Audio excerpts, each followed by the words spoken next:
Já não sou mais capaz de enfrentar as durezas da vida e as armadilhas que o mundo me faz. Surra o couro e lava com água e sal.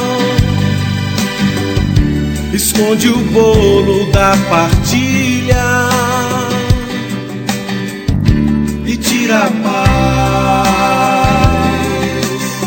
Quando paro para analisar o caminho vivido, quantos frutos colhidos, muitos frutos perdidos pelo chão.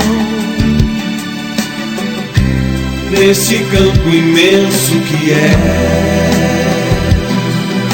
meu coração, meu coração, meu coração, meu coração, meu coração.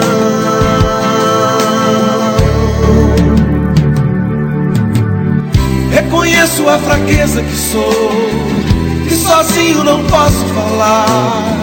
Reconheço que os frutos que dou vêm da árvore que Deus quis plantar.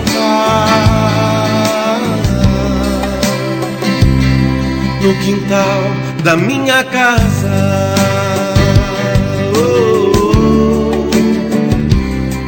no quintal da minha casa,